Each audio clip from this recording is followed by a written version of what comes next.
expected to take place during the sitting.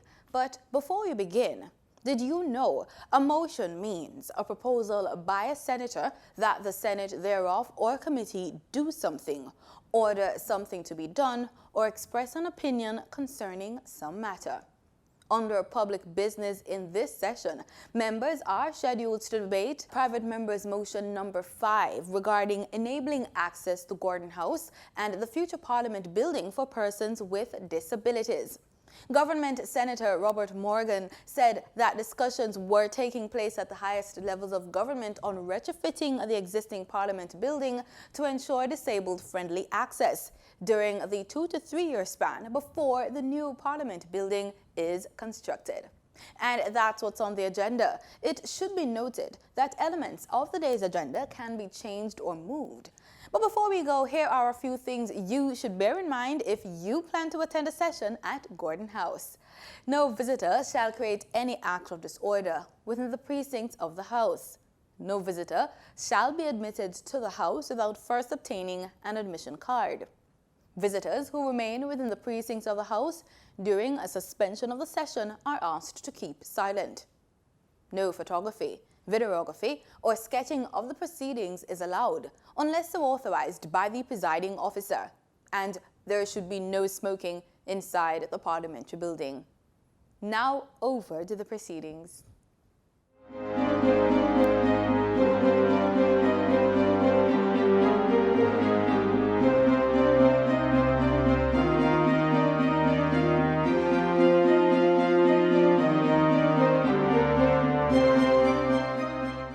Fraternity of the chickens. Fraternity of roosters, right? Oh, so welcome. And when your other colleagues arrive, you can let them know that we have welcomed you to the sitting of the Senate today. Lovely to see you, and I hope you enjoy yourself. And you hear all your colleagues down here greeting you. We have a restaurant downstairs, so all those who was clapping you the loudest must take you to lunch downstairs to join us. Statements by ministers.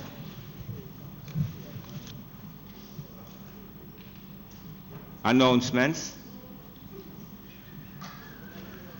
Bills brought from the Honourable House of Representatives. Petitions.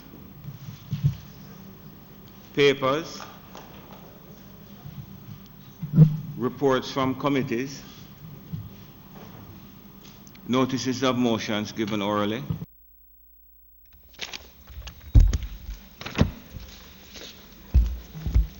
Mr. President, firstly, might you permit me to sit from a seat which is not my own?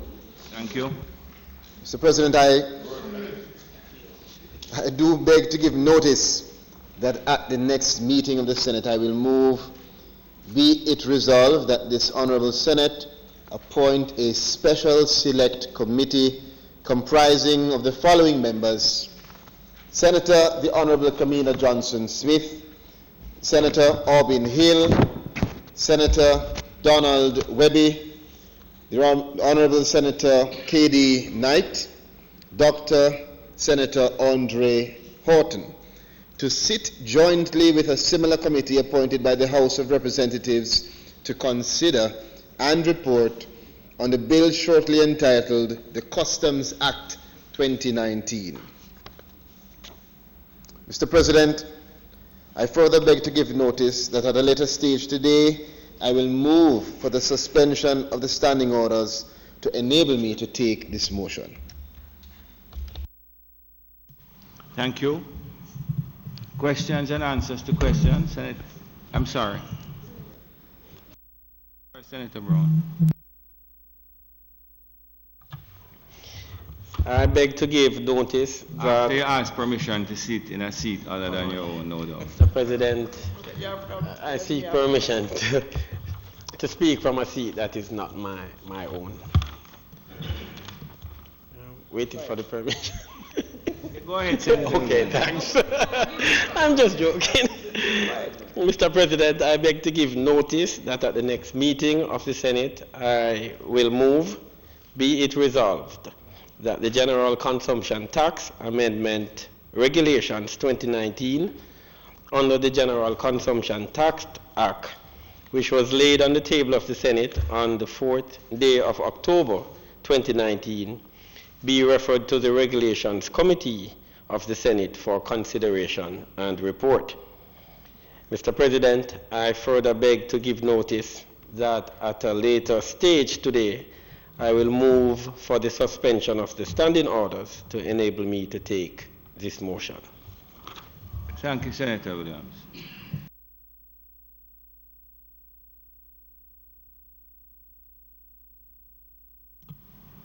Senator Brown, questions and answers to questions? Yes, President. At the end, I wish to give notice that at the end of 21 days, I intend to ask the following questions submitted under my name.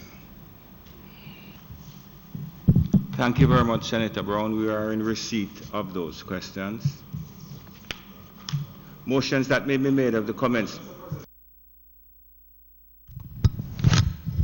There are some questions, answers to questions that have been tabled, and I would respectfully ask the Honourable Minister for the answers to the questions. Thank you, Senator Morris. Minister? Mr. President, the answers were tabled already, but I do know that an undertaking was given as it relates to advancing a response which I'm sure will solicit some follow-up questions. So what I will do, Mr. President, is, without going through all of the intricacies, is just to indicate. Question 1, is the Minister aware of an established 80-20 financial ratio to fund the economic cost for students studying at our public tertiary institutions? And as detailed in the responses that were tabled, based on information from several source documents, mention is made of the 80-20 financial ratio. However, no direct policy document has been identified, and it goes on, Mr. President, to identify some of the references from which the documents from which mention was made about the 80-20 financial ratio. The report of Task Force on Institutional Strengthening of Community College Education, The Way Upward, February 21, 2001, and the task force is from 1996, by the way, as well as from research conducted. It seems, Mr. President, that the 80-20 model was introduced in the new financing regime in the 1990s. There is, however, no specific document which lays out in detail how this 80-20 funding model was derived. The documents do show that a model was tabled and approved in which students were required to pay 20% of the economic cost of their university education, and by deduction, it was assumed that governments would pay the remaining 80%. Further to that, Mr. President, there are documents that are included also in council minutes, university grant committee minutes, the Chancellor's Commission and the Governance Report, and the Grand Aunt's Declaration, which allude to the obligation of the students and the governments. No, these are what were tabled to you. That's what I'm advised. And there are extracts to show that there's reference made to the 80-20 model, but as I indicated at first, no definitive policy document in that regard. Question 2 and 3, well, 2, is this financial ratio still in effect? And 3, if no, when was it changed and what is the existing arrangement? The simple answer to that would be no, the 80-20 ratio model is no longer in effect. As substantiated by the UE, the University of West Indies, the government of Jamaica gradually shifted from the 80-20 funding model to a block grant type model since the 2009-2010 academic year. and the shift is consistent with the reorganization of the higher education sector, and a model is being developed which will be finalized when the governance structure for the sector is determined. What it is, Mr. President, is that it was a contribution that was made, and in 2009-2010 there was a shift in the amount of contribution that was made by the government to a block grant form. Since 2009, $6.9 billion block grant, which has been increased in the 2019-2020 financial year to $8.7 billion. Question 4 and 5, does the government of Jamaica owe any funds relating to the economic cost to the University of the West Indies? And if the answer to part 4 is in the affirmative, how much is it?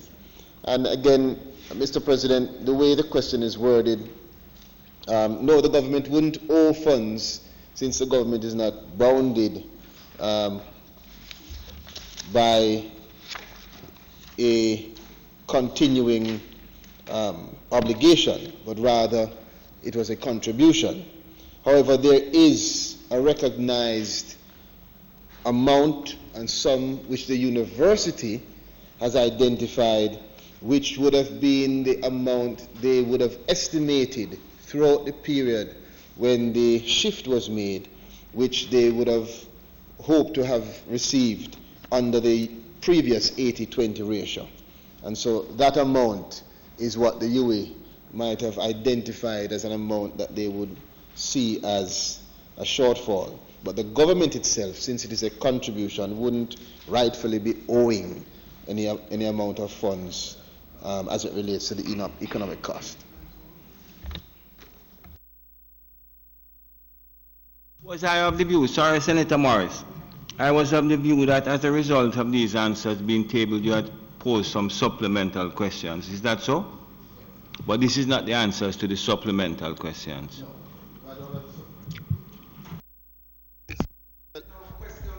We'll have to come now. I haven't seen those.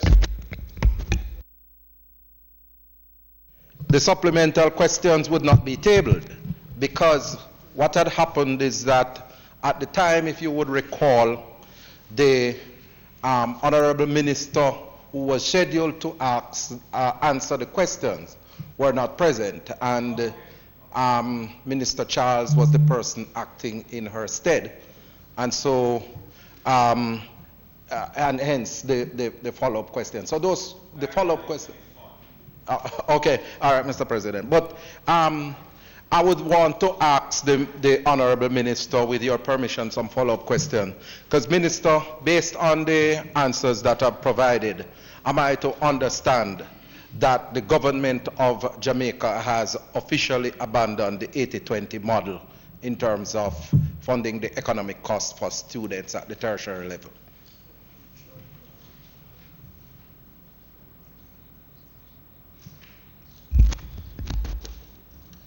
Mr. President, nowhere in the response is the word abandoned used, and so I would be hasty not to use that word. Rather, I will refer to the answers, which indicate that there is a shift in the protocol, the funding model, to a block grant type model since 2009-2010. And so that shift had the impact of adjusting the amount of the contribution that the government makes to the University of the West Indies. This year, the contribution through allocation was $8.7 billion, and that is not the only amount of funds that is allocated to the university. There are additional funds that are also allocated to the university. Minister, I thought that the reason why we had a delay in the answers to the question is that we would have the technical or the relevant ministry personnel to assist in the answers to the question, and based on what is suggested in the answers, I respectfully suggest that there is an abandonment of that 80-20 model to the block grant, and I would like to get a definitive response from the ministry as to whether this is the situation, because there are tremendous uncertainties that exist at the tertiary level in terms of funding from the government.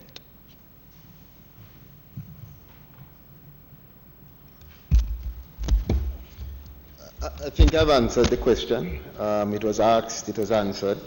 I indicated, without using the same terminology, that the 80-20 ratio model at this time is no longer in effect. I've also advised as to the current mechanism that is being used by the government in terms of its contribution, which is defined as a block grant type model.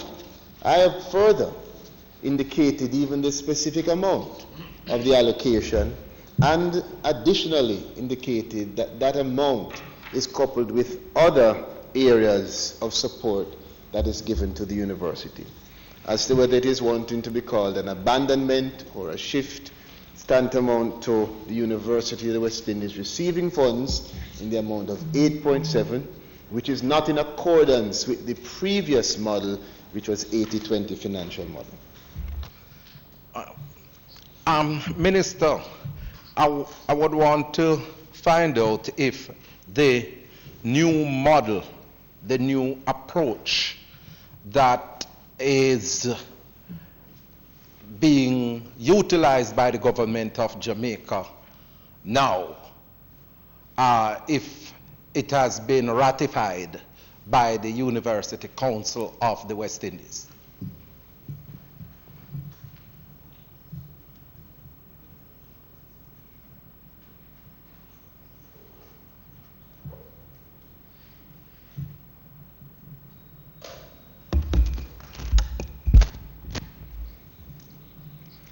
My understanding, Senator, is that yes, the University Council is aware of the University Grants Committee, rather, which is, I believe, a subsidiary of the Council, or reports to it, is aware of the shift in the format, and they are also aware and acknowledge the amount of funds that have been identified and allocated by the government to the university.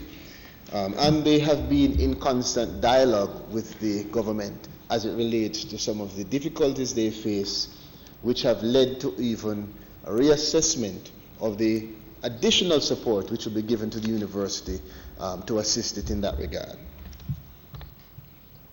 Minister, with the greatest of respect, that wasn't the question I asked. I asked if the new model has been ratified by the University Council of the West Indies. And the University Council of the West Indies is that body that has the responsibility for overall governance of the University of the West Indies throughout the Caribbean, and is the only institution that can ratify fees, because it is there that all the government members participate in the process. Well, the ratification of fees, Senator, and I don't want to get into too much of a debate on it, but would be different than the acknowledgement of a government's adjustment in its contribution. But, as I said before, my understanding is that the relevant committee is aware.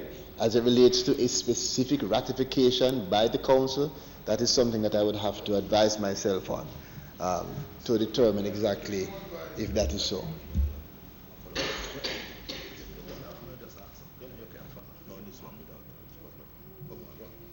Okay. Minister, and I know that Senator Skeffrey has a follow-up question, but I don't know. Okay. All right. Minister, I would want to find out, you indicated that the government made a contribution of $6.9 billion to the university.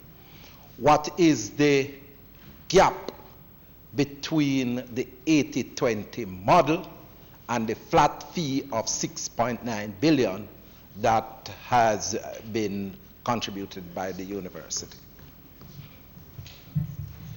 I would not be in a position to advise you of that now. That is something which would have to be calculated, because the question as it has been put would have to define what years you're speaking of, and also particularly because the adjustment from the 80-20 model was from previous years, 2009. And so the amount calculated by the university as an amount based on that model that they would have hoped to receive would have been an accumulative sum. So you'd have to define exactly what year you're speaking of for me to be able to provide an answer.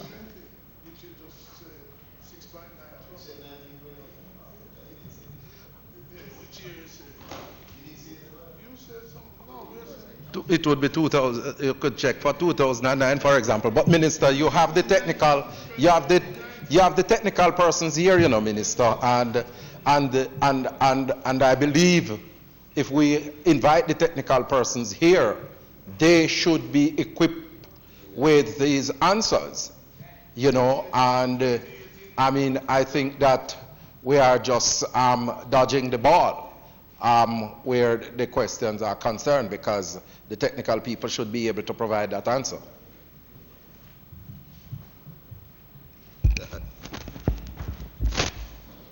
Well, that's not really a question, but I imagine that what? An instruction.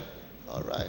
All right. Well, I can't give them time. Senator. I can't give them time to do their computation. No, hold on, Senator, hold on, because I'm genuinely trying to understand and be clear on what it is you are seeking.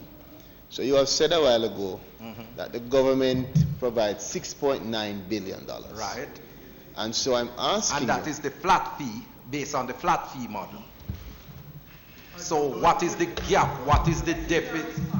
What I'm asking you, given the fact that the $6.9 billion does not relate to this current financial year, because I didn't say man. I said $8.7 billion for this financial year. 6.9 would have been for previous years. So I'm asking you, what year are you speaking of? Or was it a mistake you made when you said 6.9? Did you mean 8.7, as in relating to this financial year?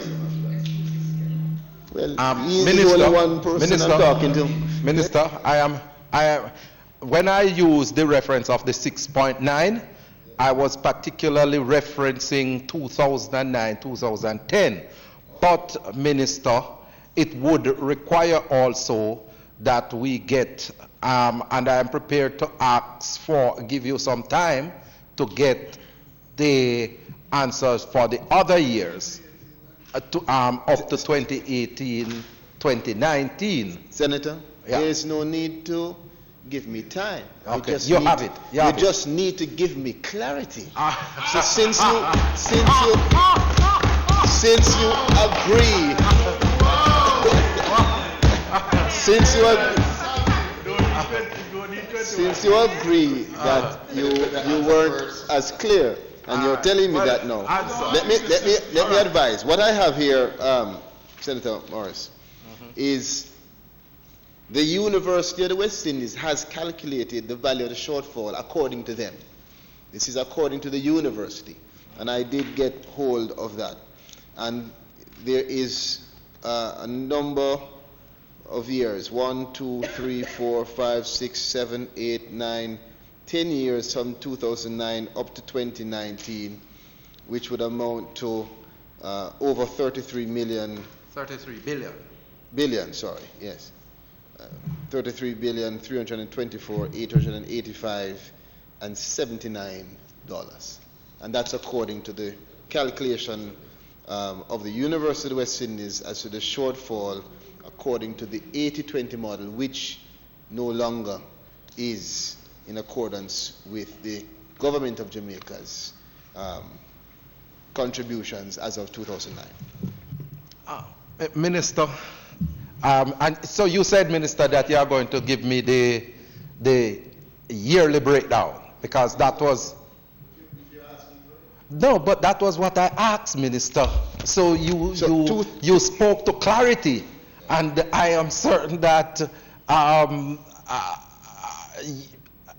I was clear enough in my question. Very much so, very much so. 2009 to 2010, 1514425,184. 2010 to 2011, 2738,759,672. 2011 to 2012, 2263,623,352. 2012 to 2013, I don't see you writing down. 2012 to 2013, 2345,565,816. 2013 to 2014, 3165,502,562. 2014 to 2015, 3572,999,803. 2015 to 2016, 3548,127,355. 2016 to 2017, 4176,457,164. 2017 to 2018, 4866,275,332. 2018 to 2019, 5133,148,839.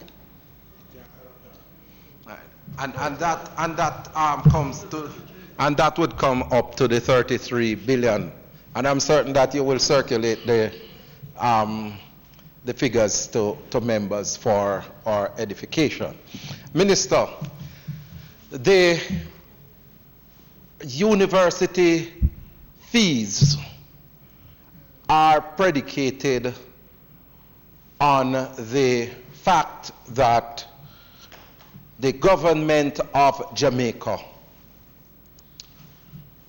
has in its Vision 2030 strategy a target for tertiary enrollment up to 2030. And as such, the university has been working in sync with the government's vision to enhance tertiary enrollment, and as such has been aggressively increasing its enrollment of students to the point where in 2019 there are over 19,000 students enrolled at the university. Now, based on the figures that you have put forward, for example, the 8.7 billion for 2019-2020, there is going to be a significant gap in terms of the fees paid to the university by the government. Now, I want to find out from the government, what plans do you have to reconcile the deficits that are there based on established agreement, because the 80-20 model is an established agreement that was there, and this, the flat fee mechanism is a unilateral position that has come about by the government of Jamaica. So I want to know what measures are going to be put in place to reconcile that deficit between the government and the University of the West Indies. Colleague Senator, the government has been and continues to be in consistent dialogue with the University of West Indies, understanding fully the concerns that they have and balancing that with the realities of our economic circumstances as to what it is we can practically contribute. The government recognizes that there are some significant shortfalls, and so there is right now a cabinet submission that is being completed for the evaluation by cabinet for an additional support of $4 billion to the university to assist as a further contribution as it regards to some of what you have indicated a while ago. Additionally, this must be seen within the context of the university also receiving $200 million per year for needy students, primarily med students, I believe, and an additional scholarship program of an estimated $400 million per year since 2015 for tertiary students, primarily those who are at UWI. And also with regards to the benefits that will accrue based on adjustments made through student loan. There's also the additional JANVAT of another $133 million, which is primarily to UWI. So, yes, it is recognized that there are some challenges, and yes, the government, based on the discussions and the consistent dialogue with UWI, is doing something to assist in that regard. Minister, and this would be my final question, unless other members want to ask. I would like to find out if the government is fully aware that with this flat fee model that has been, we don't know the basis of the computation. If the government is aware that with this flat fee, fixed fee grant payment to the university or to the tertiary institution, that in light of its inadequacy, that the target set out in the Vision 2030 strategy is just a pipe dream. The government is not aware that the target set out in the Vision 2030 is a pipe dream. Thank you, Senator Morris. Senator Skefford. Mr. President, Minister, I think answer to question 4 and 5. I want to be clear. Was there a clear understanding or agreement between the government of Jamaica back in 2010 and the University of West Indies with respect to the shift from the 80-20 model to this new block grant type model? Was there a clear understanding agreement that was known between both parties as to the way forward? Can you say that was done? Yes or no? Well, you're asking me for a yes or no, and if it's yes or no, the answer would be yes. But if you want me to explain further. So, as I had indicated before, there seems to be an absence from the initial understanding as it relates to the 80-20 rule, 80-20 financial ratio of any direct policy document.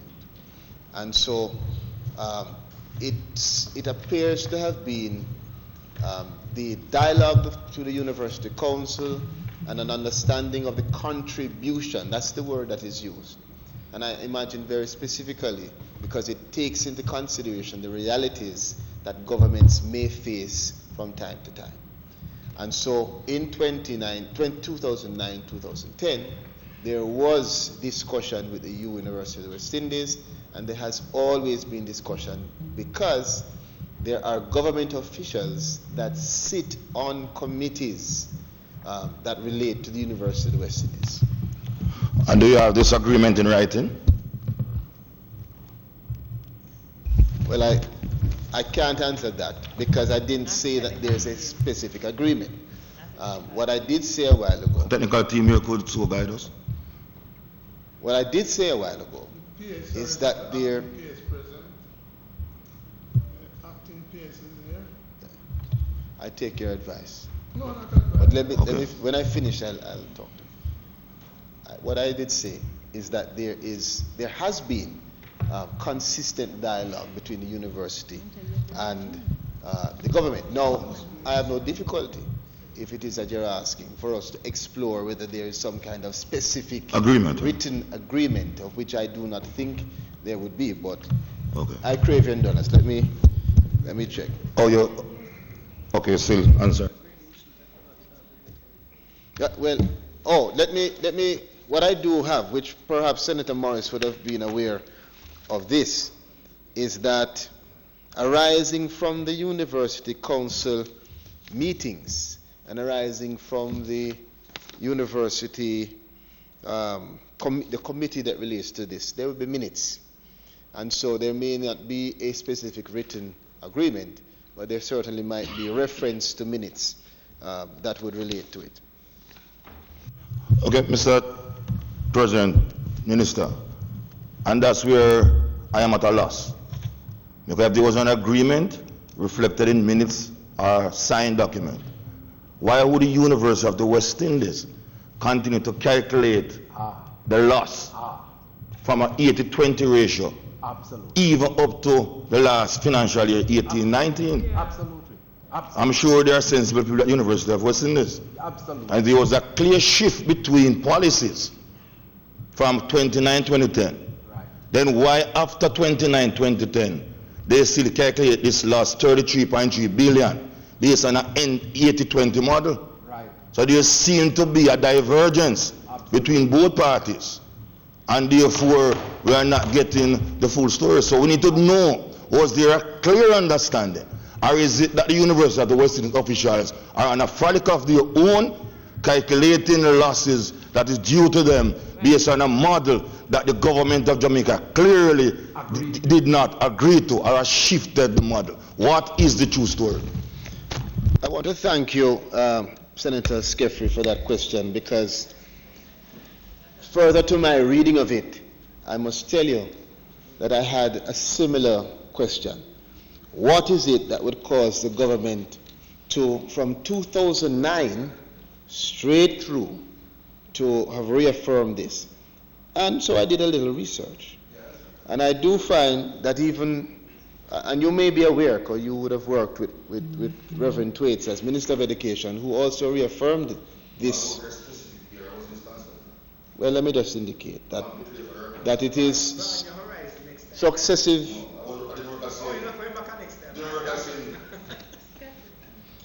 So it appears that successive governments and successive ministers would have been engaged in the reaffirmation of this arrangement with the university, but there's no written agreement that I have seen. I can still ask. I ask the same question.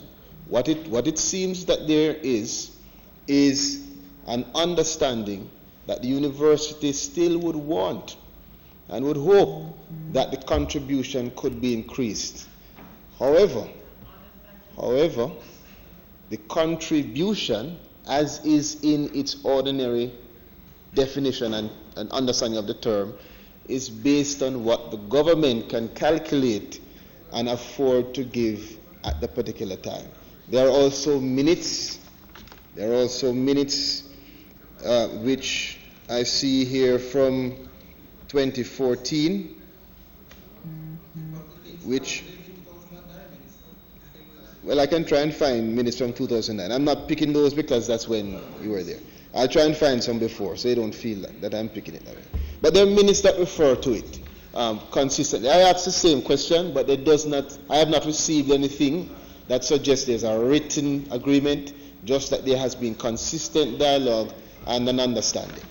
So, President, in the interest of the students, the needy students at Idobelai, both the government and the university need to clarify this funding mechanism. Because we can't have the government saying one thing and the university claiming. So you're applying one model and the university claiming on an old model, and our students are hurting. I know of students who have applied for law, $1 million annually, and start this September and can't continue. These are the realities. I know of students who cannot get in the first chance based on the economic model. For poor students, $3.8 million medical for medicine. These are the realities confronting our poor children. That's the group I speak about. So we need to be clear on the funding mechanism for tertiary education, in particular, specifically University of the West Indies. So, in follow-up to that, what is the methodology that you use to calculate this block grant type? It was 6.9, to 8.7. How did you arrive at contributing this 8.7 billion? What is the methodology to give the university that amount, and how can you guarantee that this is sufficient to take care of our needy students? Do you just plug a figure from the hat? Yes. What is the methodology that you use to calculate this amount to say it is sufficient based on government funding and the reality? I am fully aware that I am under no obligation to answer that question which you have posed, but no, I could ask for it to be written, but I believe it's a good question. Hear me now. It's a good question, and so let me try my best to indicate. I preempted that because, regards, the question is a good question, particularly because this is a situation which has existed through successive governments since 2009. And so what we are hoping to do, yes, including the one that Skepta was in, what we need to do, the University of the West Indies has asked, and we are also engaged with them now, to evaluate the circumstances and to see if we can come to some agreement regarding the amounts that they say, according to the model that was used previously, are needed for operational and other expenses. The government is evaluating the current circumstances and the current methodology and system that is utilized, whether it is through wage agreements and increments or otherwise, to see how best the government can provide as much support as possible based on what is available to the government in terms of allocation. So I understand what you're saying, and we are engaged in discussions with UWI, and we do have to come to some more clear determination as to how we can take into consideration the realities. That is why I said to you before that there are a number of additional areas in which support is given by the government. You mentioned medical students, and I was careful to say to you that we have about $200 million per year for needy students, which primarily includes those medical students, and that there is an additional scholarship program of up to an estimate of $400 million since 2015 for tertiary students.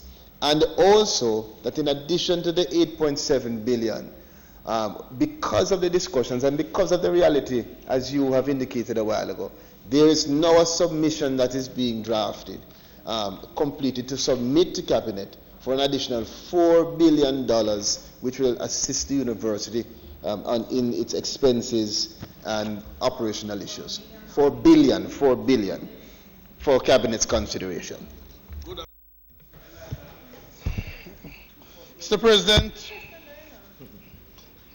Sorry, thank you, Senator Skeffrey. Senator Brown. Minister, it's clear from your answers that there is a need for some attention to tertiary education, and we recall Senator Skeffrey successfully moved a motion in the Senate urging for consideration. What is also clear, and this is where the question is that the 80 80-20 model provided more funds to the university and their community and its community than the black grant. And if you agree with that, could you tell us, if I'm correct, that the 80-20 model started somewhere in the 90s during those 18 years that some of you despise, but for which we say don't stop the progress? Whether or not the 80-20 model more favorable to the students, to the young people, to the university, was started in the 1990s and it ended in 2009 under your regime. Why did you stop the progress of the people?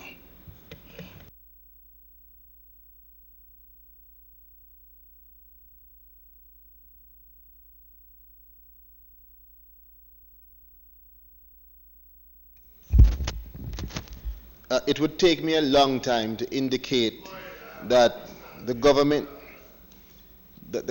in 2009, to the contrary, actually saved this country from the brink of disaster. And so, if it is that you want me to accept, if it is that you want me, and I would be welcoming you to put that in a format that I can respond to you substantively on all that the government in 2009 did for Jamaica to set us on a pace as we are now towards prosperity. So I'm not certain exactly what it is other than that you want me to do. But I will say, because after that long run-up, based on the question, Senator Morris, what is clear, there is no way somebody can answer that generalized question. We understand what you're trying to say. President, the minister's inability to tell us why they stopped the progress of the poor people. Thank you. Good job. So, Senator Morris, I think from your questions what is clear, and the government has already started that discussion and started the activities that are required for us to have the evaluation of what's the best way to move forward to protect the needs of the students. And this is not something which arises from the question. This is part of the policy and practices which the government has promulgated from early education throughout the education system. It shines out in the allocation that is being made. It shines out in the discussions that we're having with all tertiary institutions. It shines out in the adjustments, particularly to the student loan mechanisms, where we are doing all we can to ensure access to education for Jamaican students, early childhood, primary, secondary, and tertiary. Thank you, Mr. President, if I may just ask the Thank Minister. you, Senator Brown, gone. Yes. Ask the Minister. Go ahead, Senator Fraser. I have two quick questions for him. Minister, I wondered, with this new dispensation, if you are in a position to say how is the funds, because prior to 80-20, we know that the government would have paid a particular percentage, 8% per student. Now, with this new dispensation, can you say what is the amount or the percentage that is paid per student? No, I'm not able to tell you that.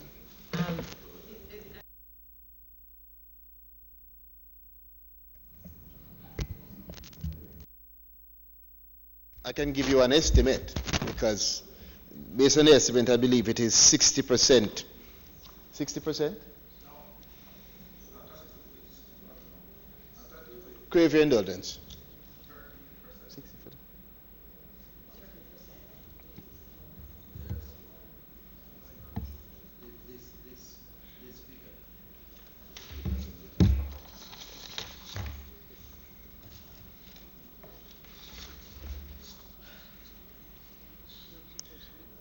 So,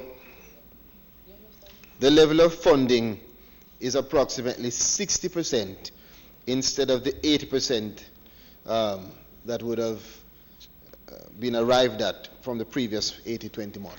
That's an estimate of 60.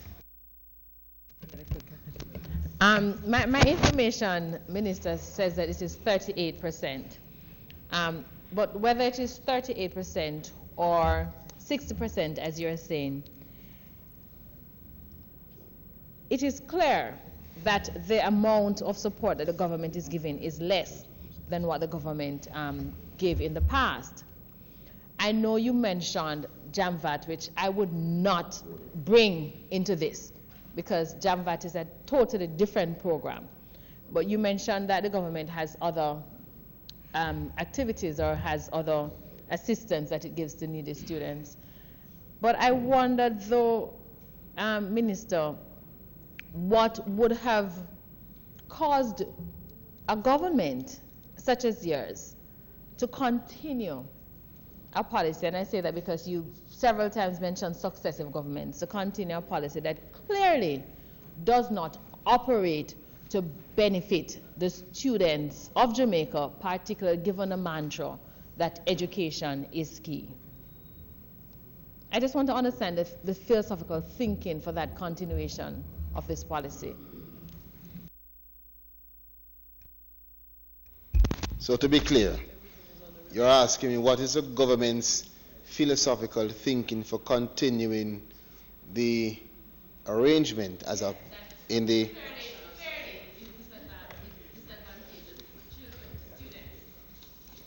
well, I think we can agree to disagree, but there's some aspects in which we can agree. The basis of the contribution takes into consideration several variables and the practical circumstances of this government's economy, similar to what would have prevailed during your government. And the reality is that the government is providing as much support as it can. And where we are in discussions with UWI, evaluating, re-evaluating, and finding that there's need for further support, we are giving that support where we can. That is why, as I indicated, yes, there's a $8.7 billion that has been allocated, but there is currently a submission for an additional $4 billion, which comes out of the discussions with UWI and with the direct understanding that the government wants to ensure that as it relates to its economic discipline and ability to see development as a context which is comprehensive and holistic, that we do all that we can to support the UWI and the students. That's why I have identified that it is not just about the allocation. It's not just about the numbers and the percentages in the allocation. It is about the fact that we are trying to create an environment where when you go to UWI, you come out and you can get a job. It's about we're trying to create an environment where students, before they come to UWI, are better prepared and better fit to pay for their fees. So the government is doing all that it can to support the students and will continue to do so. You know, Minister, before I ask my last question, Mr. President, I just want to say that I listened to your response, and it underscores the motion that Senator Skeffrey passed in this House, I think a year and a half ago, about the need to have a national consensus on funding of education. Because it appears to me that after all these years, there still isn't any agreement as to how we're going to fund tertiary education in the country. And certainly, from where the government is and listening to what you have said, it is an ad hoc approach that is being taken. And so I'm commending Minister Charles, I'm commending to you, particularly because of where you sit at another place, that you revisit the motion and the recommendations that were shared in the debate with Senator Skeffrey, in the debate by the motion of Senator Skeffrey about how we're going to look at funding tertiary education in the country. Because as a country, we cannot continue like that. Regardless of who is at Jamaica House, we cannot continue like this. So I'm commending Senator Skeffrey's motion for debate again. And the last question, that's a comment. Let me respond to that first. And again, I have to because that was a statement wrapped up in a half question. So let me respond to it. It was a half question. No, it was a half question wrapped up in a statement. Or a half question wrapped up in a statement. As I've said before, I said it when Senator Skeffrey made his presentation. There's no difficulty on our part to, one, agree that there's need for national consensus. Two, agree that we have to do all that is possible in relation to providing support.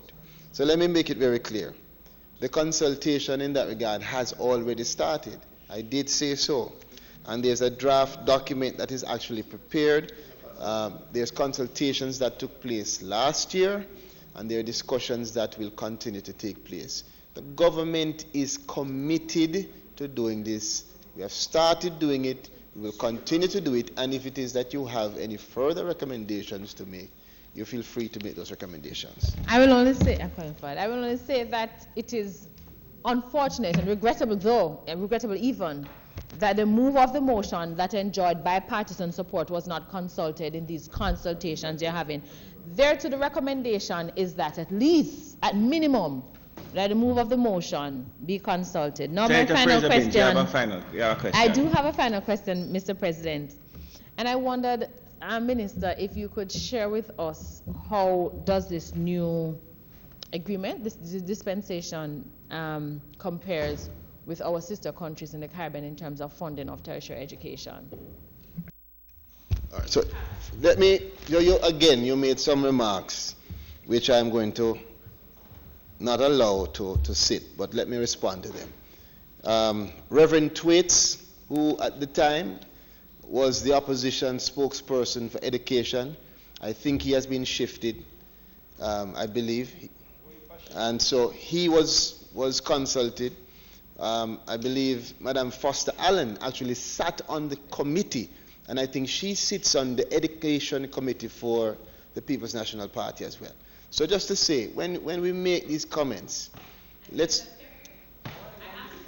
He should have been the spokesperson on education. Permit me, and it's not like you to shush. So permit me. If I were, please, if last year, if I was the opposition leader, Skeffrey would be the one I was consulting with. But unfortunately,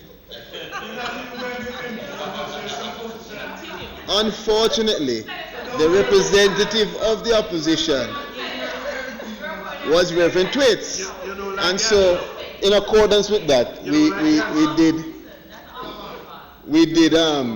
did consult with the opposition through the requisite person. And as it relates to, Skeffrey can always talk to me, as it relates to the comparison you said of the other countries, very generally, there are some countries that I imagine are following the 80-20 rule, and then there are countries like us who have adjusted it based on our realities. What we're trying to do with what we are doing, Senator, and I respond to you because I believe your queries are genuine. And so what we're doing is we have to see this not just as an isolated chip, but within the greater context of our development. Yeah. Jamaica cannot, hear me out, man. We can't continue to make the same mistakes of putting ourselves in a place where we make commitments that we cannot afford to live up to. And so this government, we ensure that we put our foot forward with the characteristics of fiscal discipline. And we do so appreciating very well the fact that education is priority and the need to give the requisite support. That is why, as I have said, in addition to the 8.7 billion, there is right now evaluation to have an additional 4 billion. There is right now the $400 million scholarship for tertiary students. There is right now $200 million scholarship for needy students. There is right now adjustments to student loan to support students. And we are doing everything we can, and we will continue to consult to make sure that we move the country in the right direction. I thank you. Thank you, Minister.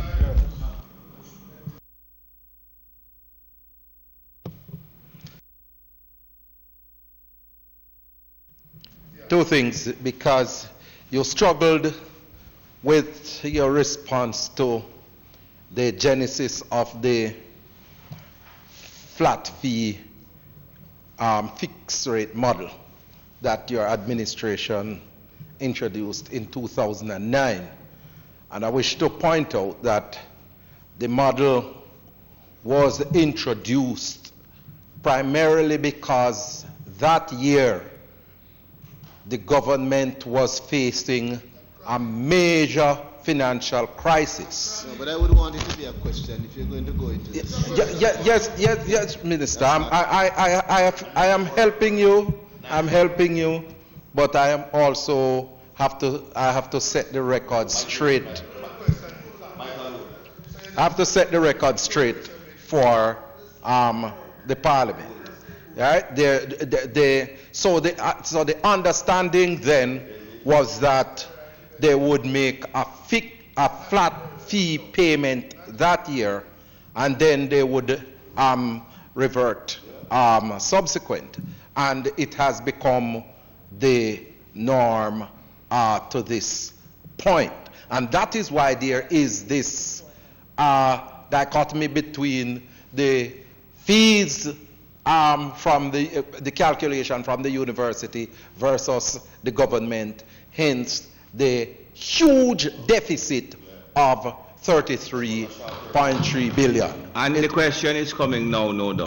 And minister, no doubt this has profound implications for the government's Vision 2030 strategy to get tertiary enrollment to a particular level so that we can become a first world country. And I want to ask you, Minister, is the government conscious of the fact that the current ill-advised and ill-conceived model not working and jeopardizing that Vision 2030 development strategy? Thank you very much. Minister, you can answer that question.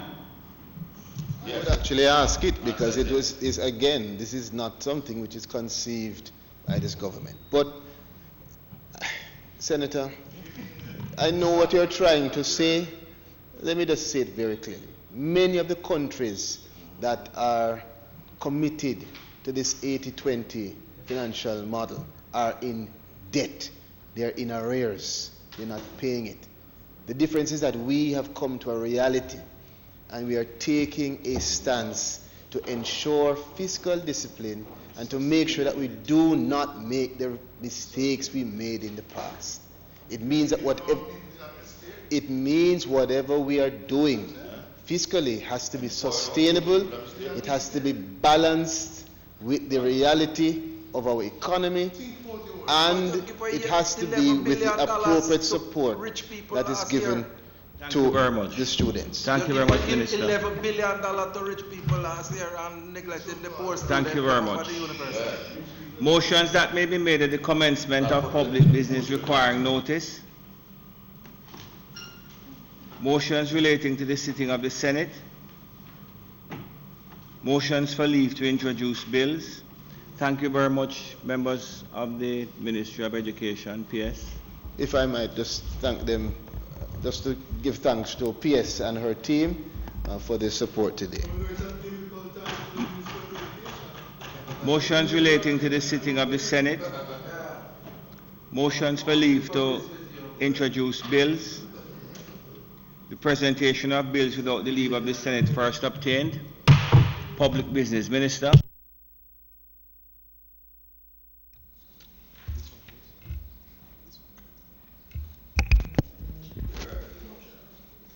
Mr. President, I now move for the suspension of the standing orders to enable me to take the motion, notice of which I gave earlier, as it relates to the Customs Act 2019. Thank you. You have heard the motion. And also, as it relates to the motion heard from Senator Williams earlier as well. Members have heard the proposal. Those in favor? Aye. Against? We ask that the motion be approved. Those in favor? Against? And it relates Senator Williams.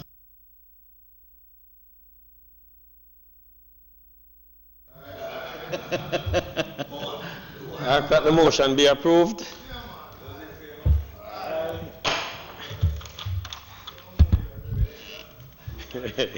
Correct, sir. Mr. President, we are at the stage now to have the continuance of the debate as it relates to the motion which we have been treating with over the past few sessions, which was laid by Senator Morris. So I invite my colleagues to continue the debate. Propose to take now.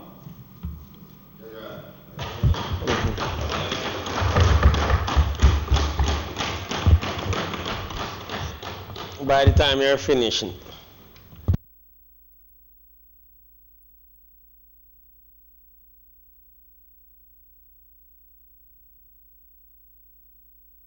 I rise in support, and just to say that in February of this year, an audit was conducted in relation to the accessibility of the Garden House Parliament building.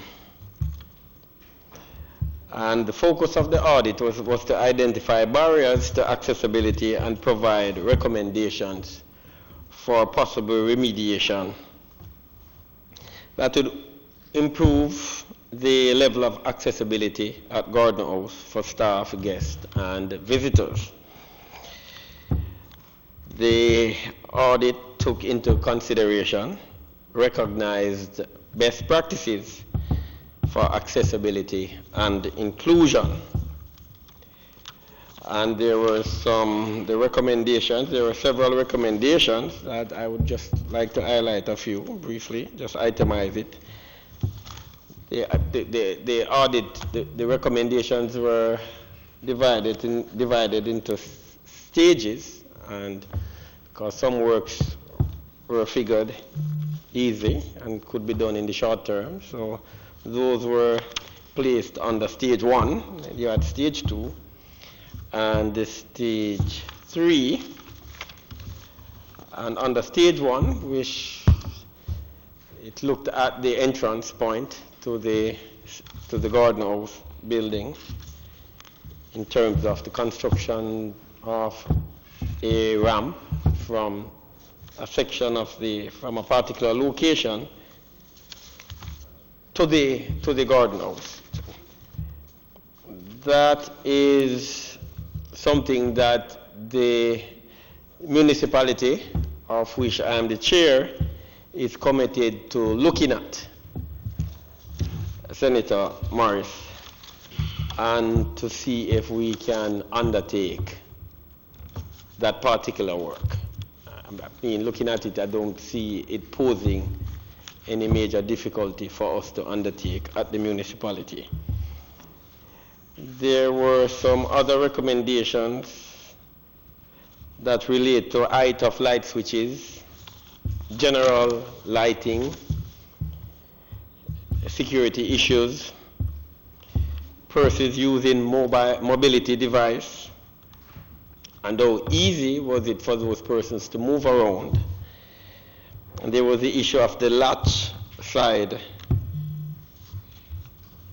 There was the latch side clearances and for the doors and how they open, and some others. There is the government has announced its commitment to construct a new parliament on lands at the Euro Circle. And that is something that we accept and support at the municipality. But it doesn't stop us, and it should not, from making alterations to the structure here to give access to visitors and to staff and also to members of the disability community. And I just want to say that is provided for in the new Building Act. And I'll just quote a few sections of the Building Act and to say that, you know, in pursuance of those, it's easy for us to pursue the necessary alterations to give effect to the recommendations. So for example, Part 5, Section 24 is very clear. As a general principle, person with a disability shall be entitled to the enjoyment of privileges, interests, benefits, and treatment, as a general principle. In Section 14 is quite clear that alterations to existing buildings, as far as it is reasonably practical, must make the land accessible to and usable by persons with disability. So you're dealing with alterations there, and that's what we're dealing with here. And I would also commit the engineering department of the municipality, Mr. President, because even though the recommendations were made within the report, it did mention that we ought to look at, well, it mentioned consultants, but I mean, I'm pretty sure that the municipality could help in this regard to cut the cost.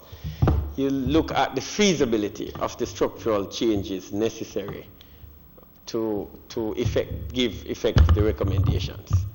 And so we could do that. I'm pretty sure that the NAA would also assist us, and the UDC, in looking at the structure we have here, looking at the recommendations, and see what is structurally possible.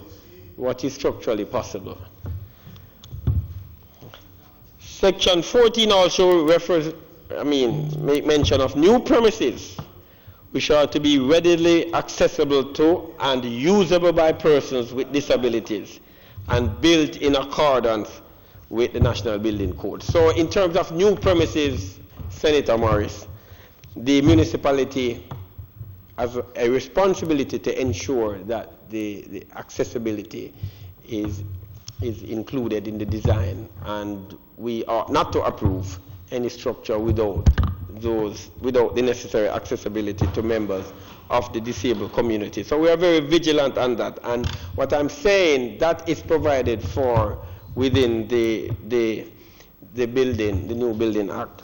Even in terms of renting premises, in the Building Act, it does mention also that a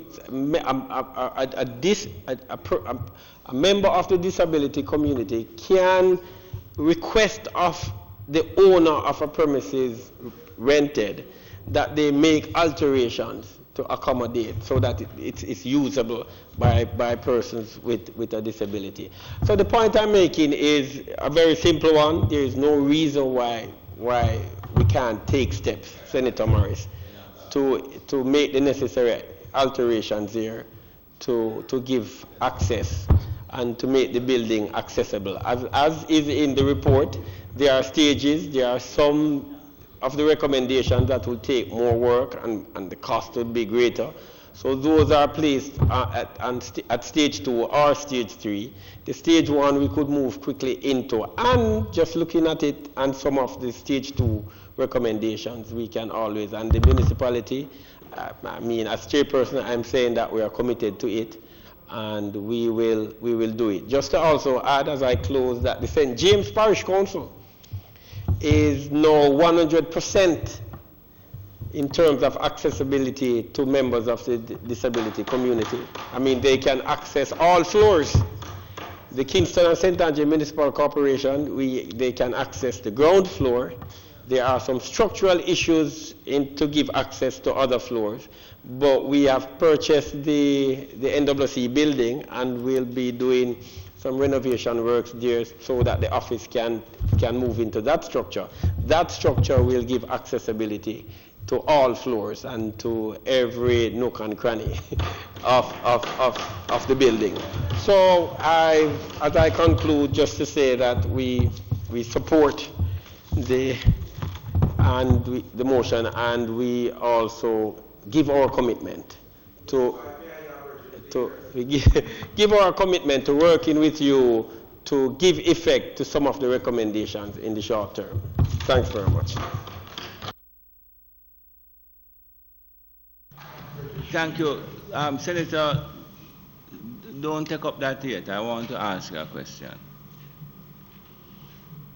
In some of these areas where you have the new road construction, let us say like Constant Spring, Manor Park, have you thought about using rails along the newly constructed sidewalks that would delineate for not only persons with visual impairment, but anyone else, that would delineate the sidewalk properly? Because if you had a rail, it would also prevent the buses from arbitrarily stopping all over the place, unless you are a young, fit individual who is prepared to leap over the rail to jump into the bus. And it would be able to channel the pedestrians more efficiently.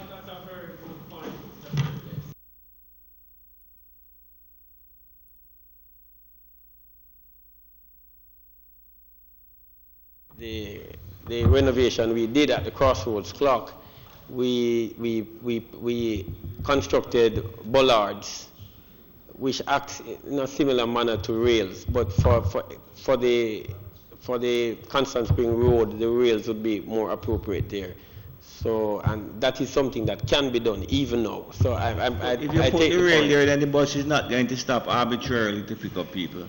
Pardon, I didn't get it. If you put the rail there, then the bus does not stop arbitrarily to pick up people. I agree. And it delineates the sidewalk more clearly for people with visual. And it's an easy way of doing that. It's not expensive to do it.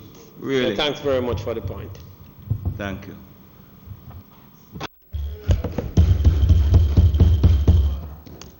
Mr. President.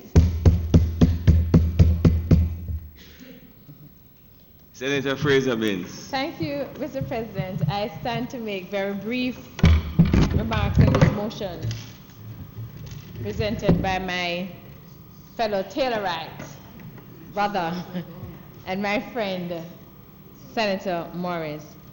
Senator Morris is leaving, but I want to state for the record our own commendations to Dr. Senator Ford Morris, who I shall wait until he returns then, Mr. President. I'm guided by you.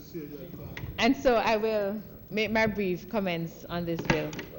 You see, Mr. President, I support this motion because at the heart of this motion is a human rights issue. The right to access not just of information, but access to the country's, the nation's parliament. And I am so very pleased that Senator Morris, in recognizing that right, has brought this motion for us to debate. I do recall, Mr. President, as will you, the announcement when the team visited Jamaica, specifically to look at this parliament. And I remember when that announcement was made, if my memory serves me correct, it was just around the time when we were debating the Disabilities Act. And Senator Mark Golden, as he then was, who marshaled that bill, was only so pleased to hear the president, as he then was, Senator Morris, sharing with us about this team and the work that they plan to do. You may also recall that Senator, as he then was, now Minister Montague, was one of the senators in this very house, sitting on this side, who spoke out about the need for access. And I think it was in response to what the questions he asked that Senator Morris then shared with us. And so this visit and the results and the report thereof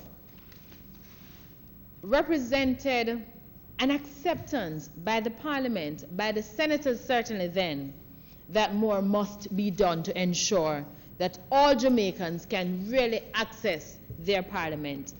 And so I am very, very pleased that Senator Charles has taken it up a notch. And Senator Morris, Charles, I don't know why I'm calling your name so much today, but Senator Morris has taken it up a notch.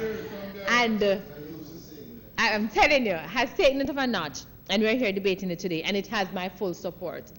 It has my support, not only because I believe it is something that Senator Floyd Morris holds near and dear to him, but because if we're serious about attaining the objectives of Vision 2030, then we have to be inclusive. Some time ago, we spoke about inclusive schools, and we shared the example of Hope Valley Experimental, where abled and disabled children were able to sit in classes together, and they were able to excel together. And Vision 2030 is about that kind of inclusiveness. It's about ensuring that everybody, regardless of class or color or creed or ability or lack thereof or different ability, will have access. And that is how we are going to make a contribution, and that is how we're going to realize Vision 2030. It is also the same way that we will also give effect and life to the Millennium Development Goals, of which Jamaica has agreed to. Mr. President, I recall in 1996, I received a call, and the essence of the call was, and I will not call the name, but John Brown was in an accident. He was on his way to Montego Bay from Kingston, and before the development of the road, the expansion of the road, you may recall that treacherous trek on Rear Bueno, and that was where he met in an accident, and he was thrown from his vehicle. And I recall going to visit him at UE because he had to be airlifted, and I recall having to visit him at UE. And the doctors informing us that there's not much that can be done, and that he's going to be losing his from his neck up, he was going to be paralyzed from his neck down. I also recall the trips to Cuba, where we thought more could be done to assist. And at the point where as a family we had to just come to an acceptance that nothing is going to assist the gentleman. But interestingly, having had to subject himself by choice to counseling, he is now a different person today, and I will come to that in a minute. But one of the things that a lot of us have got to accept is that disability can happen at any time to anyone. And although the motion speaks to access, Senator Longmore is here, and I'm sure I'll get some support from her, that one of the things that we must consider is the kind of support, not just the financial, but the psychosocial support that must be given to persons who are differently abled. And in my own situation, I knew and valued the importance of counseling, because here you have an able-bodied person going about doing all he wants when he wants, and just like that, without any notice, he can't move.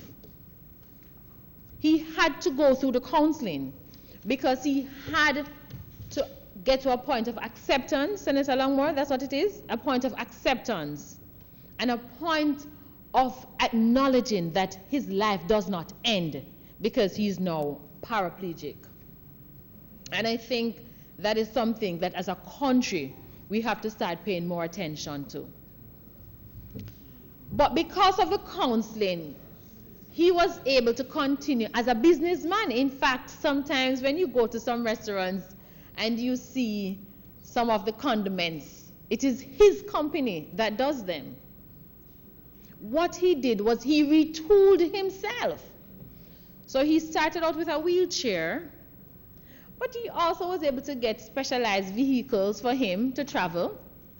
And now he has the electronic chair, so he doesn't have to rely on somebody pushing him now. He can drive himself from point A to point B. He can access into the motor car to go where he has to go. And I want to put in a plug here, because what we have to do in granting access is also to make it easier for differently abled persons to become independent. So in my situation, in the situation that I referenced, Mr. President, that person was able to retool and to continue his very useful contribution to the country because he had the financial resources. But so many persons simply do not have access to that kind of financial resource.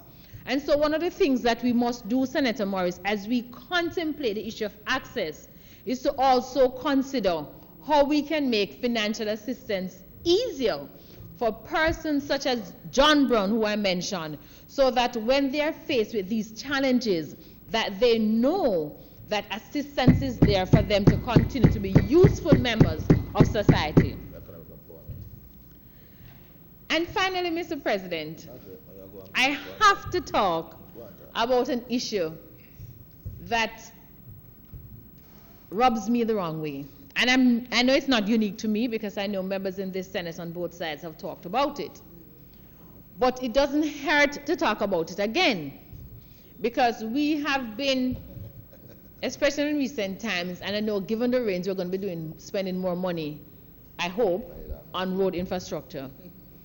It pains me, Senator Mayor, it pains me the number of times I'm traversing and I see light posts or some other construction in the middle, as we come to that, in the middle of the sidewalk. And I'm particularly unnerved in a constituency such as Eastern St. Andrew, and I can speak to that because I have worked in that constituency, so I know that constituency almost at the back of my hand. Right? No worry, you might see my... Don't worry about that. But seriously, look, Senator Gale.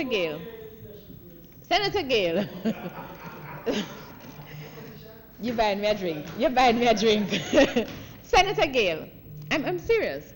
Because within Eastern St. Andrew, you have perhaps the largest population of differently abled persons, whether it is a physically challenged or those at Danny Williams, I said, or at Cheshire Village, or that other one, the name has slipped my mind. But you have the largest concentration of differently abled persons in that constituency. Mona Rehab, yes. Sir John Golden Rehab Center.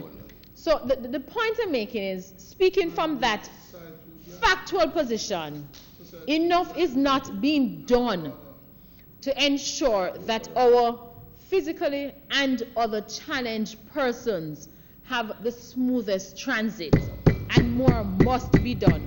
And so, Mayor, I'm calling on you because I know it is something over which you have some authority to ensure that when we're building or rebuilding or remodeling our sidewalks especially, that we take the needs of our differently abled community into consideration.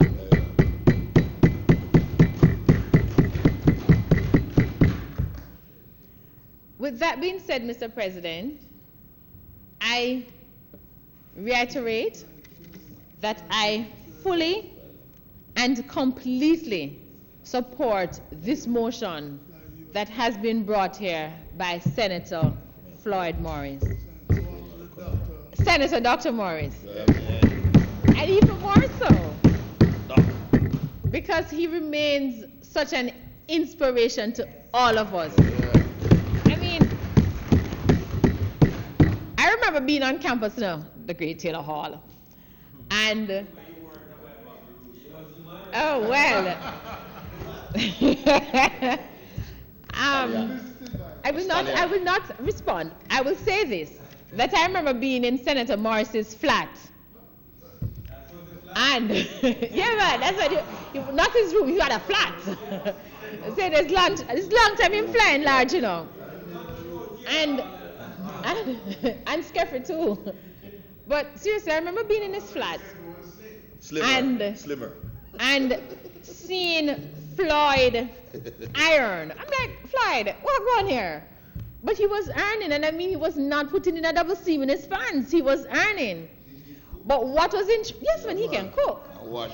And play dominoes. And get 6 love. And he'll give a 6 love in dominoes too. But what was interesting was when my mother and I used to talk about Floyd, they were in a particular program on campus, and there were some other Westwood girls. My mother is a Westwood girl. And there were some Westwood girls in that program where Floyd was. And Floyd could tell when my mother entered the room. He could tell when her colleague entered the room. And my mother said, you know, I really think something going on with Floyd, and I don't think he's telling us the truth. And as I got to know Floyd, I realized that something really going on with Floyd. And even after almost 2 decades of knowing him, I still believe something going on with him. Him not telling me the truth. But Senator Morris, you are such an inspiration, and you have never, ever allowed your own limitation to limit you. If anything, what you have done is to use it to serve as an inspiration and a reason for you to keep going. When one reads your story, I don't know if we've read his book, but when one reads his story, when you've gotten over the tears because of the sheer hardship and adjustment that he has had to do, then you are so lifted up and you just want to do it. And you beat yourself because you say, but you have no challenge, and look at you and look at Floyd. And Floyd, that is the kind of story that we have to share with all Jamaicans, every nook and cranny. And with that said, Mr. President, we have to add something else to him, because just when he thinks him achieved the doctorate and the ambassador, him done. But he's large, he's United Nations now. And Senator Morris, and I don't have my glasses, and the print is a little on the fine side, so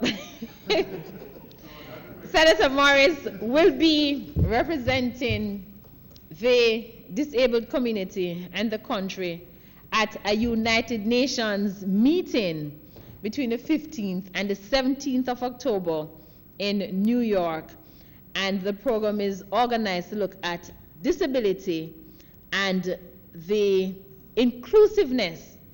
disability and inclusive social development of the United Nations as part of the United Nations Department of Economic and Social Affairs, DESA.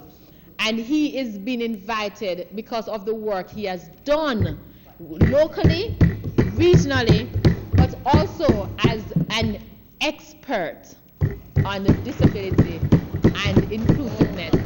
And so, Senator Morris, man from St. Mary, we salute you. We are so proud of you. We encourage you. And this motion really just captures everything that you have been fighting for. And we support this motion. Thank you, Mr. President.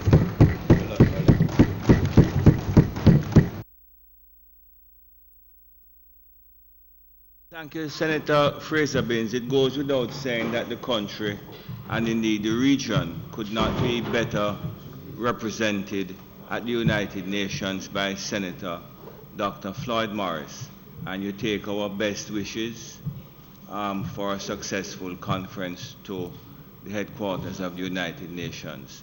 On behalf not only of us here in the Senate, but really Minister Montague too.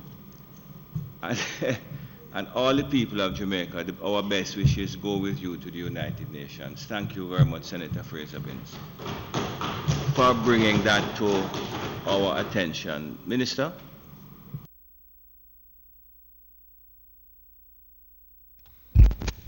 Yes, Mr. President. Might I thank my colleagues for their contribution today. I do believe that, however, is the extent to which we will be moving this Because motion. I believe that Senator Ransford Burham was to Yes. make a contribution in relation to something specific. Yes. But I and just so- bring to the attention of the Senate that he has been under the weather. Yes. He is recovering and was advised to just continue to rest today. It's nothing serious, it's just a bad case of the flu Okay. and a failure to pay attention to his wife's medical advice. Well, we're all guilty of it at times. So in that regard, Mr. President and colleagues, so we would have the suspension of this debate until another time. The question is that the debate on the motion that presently under scrutiny be adjourned for a date to be fixed, suspended for a date to be fixed. Those in favor? Against? Also, Mr. President, there being no further business in relation to our proceedings today, we ask that the Senate be adjourned until next week, Wednesday. I believe. To him that he identified the date if there is some agreement, because you wouldn't have time for the notice. Yes, but we can meet anyway. If anything, we continue the motion. Until Yes. next week, Wednesday, which is October the 16th. Thank Right? you. The question is that the Senate be adjourned till Wednesday, October 16. Those in favor? Against?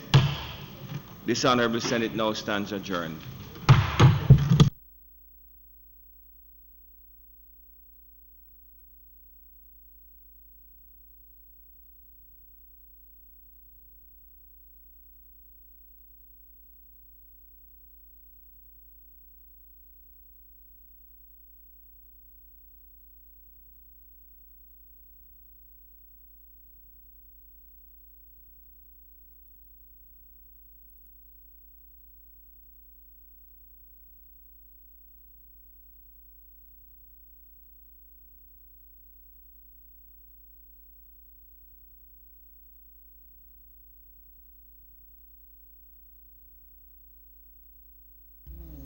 I mean, I shouldn't be the one to speak. You know, I used to go up to Hillel to make them to.